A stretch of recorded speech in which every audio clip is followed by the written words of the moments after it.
Hi, I'm glad you stopped by. Our title says, Art. Are you claiming that others beside W.C.White used Ellen's name for something they wrote? We're going to answer this question so as to leave no doubt in your mind. First, we're going to take a look at a little chart here and see. This is the progression of the Wuhan, China virus. And in the U.S., there are almost 2,000 deaths as of today. This is March the 28th. And we're getting a pretty good little curve. This is the blue line down here. And there's been a lot of panic. There's been a lot of action by people, and not necessarily always good. Again, we want to go back and take a look at Matthew 24.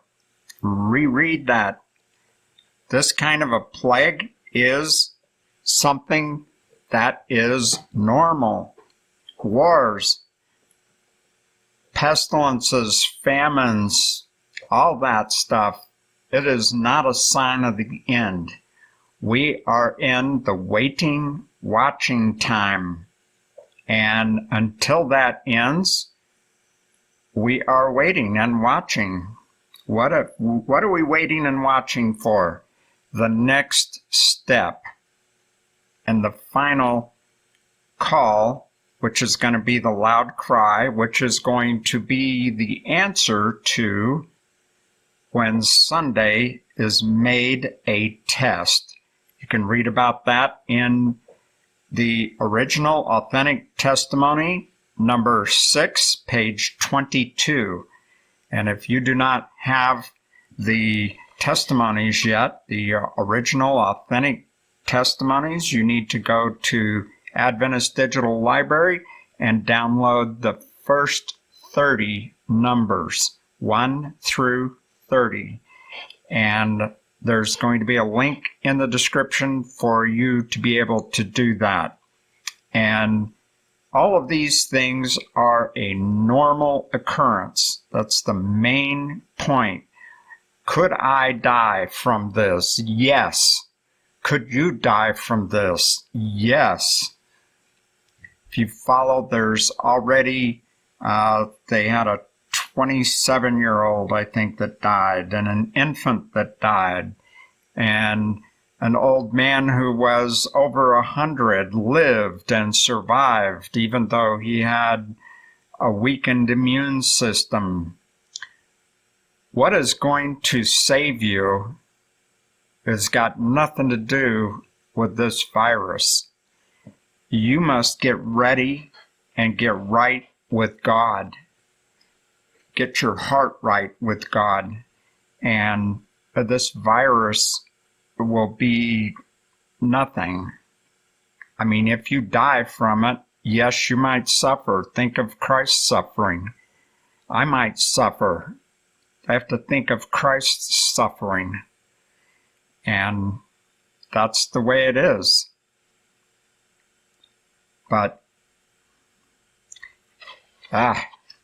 it's amazing here.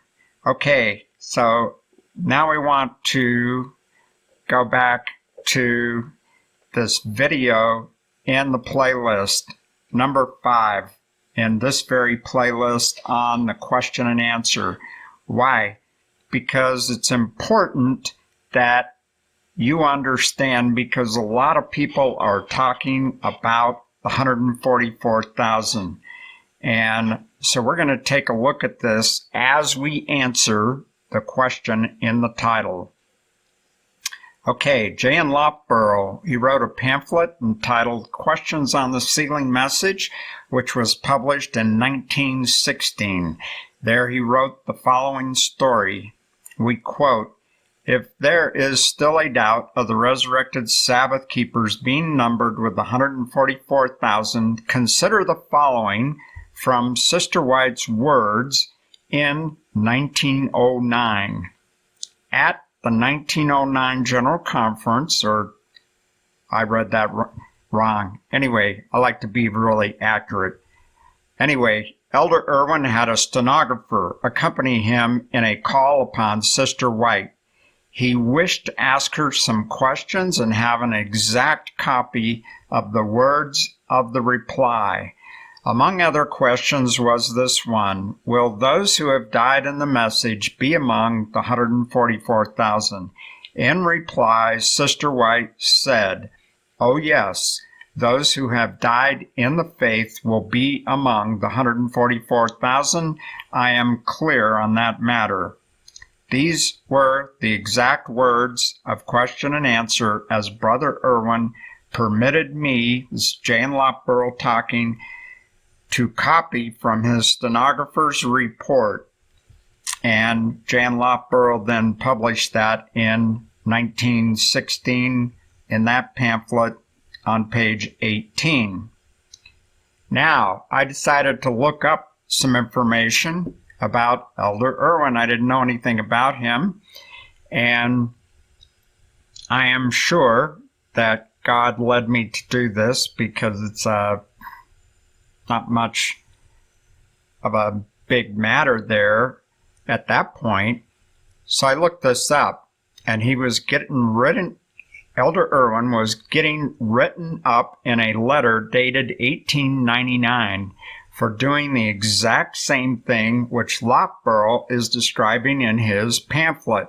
So this is a confirmation of what happened with Elder Irwin talking to Ellen White. Okay, so now we move on. And the very next, I'm actually quoting here. This is from Selected Messages, Book 3, page 51. That is the citation in red here. It's called Letter 96, 1899. So this is apparently, allegedly, we have to say that, written by Ellen. He, Elder Irwin, has with him a little notebook in which he notes down perplexing questions which he brings before me, and if I have any light on these points, I write it out for the benefit of our people, not only in America, but in this country. Then, here it is, in the very next paragraph, it quotes, allegedly from Ellen, I have no light on the subject as to just who would constitute the 144,000. Please tell my brethren that I have nothing presented before me regarding the circumstances concerning which they write, and I can set before them only that which has been presented to me. This is quoted in a letter by C.C. Chrysler to E.E. Andros. So I looked that up. C.C. Chrysler was a trustee of the White estate from its beginning at the death of Ellen.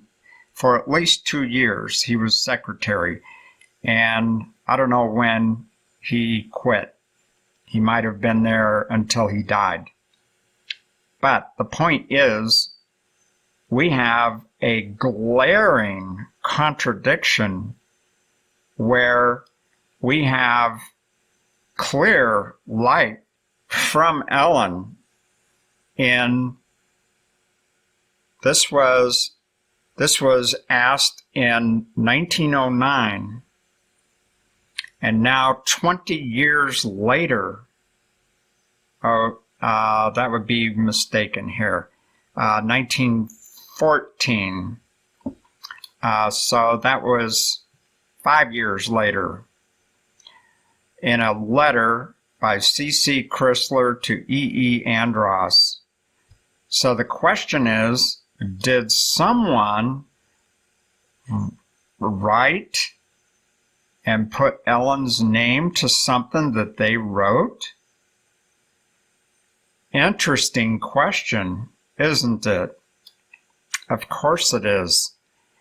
You must be careful and prove all things. This is just, that's one of the beauties of studying the authentic Spirit of Prophecy.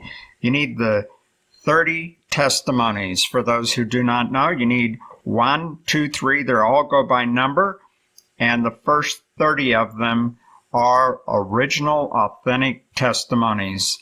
After that, you need the first 3 volumes of the Spirit of Prophecy set. You need the 4 volumes, which comes in 2 books, and there's links in the description. You can order them from the Adventist Book Center, and they are true photocopy reproductions. I have checked. I paid almost $400 for my original authentic 1858 Great Controversy, which is also the Spiritual Gifts Volume 1. Absolutely, you must have that. And for those who do not have that book or would like a paperback copy, I have them. You can write to me and ask, and I forget how much I have them listed for, but I will give you a price on that. It's about $8, I think. Anyway, it's very important that you get the original, authentic material. And if anyone would like to donate to help me put together the printing process, I would appreciate that, and so wouldn't many others. We have come a long way, and it's time to continue the good work and get that stuff published. There are many pamphlets that I have put together. It's a collection in one book, and it's material that's very difficult to get. Nevertheless, there are some links in the description. Please take a look at that, and you will be able to get your hands on a great deal of material. All right. God bless your study.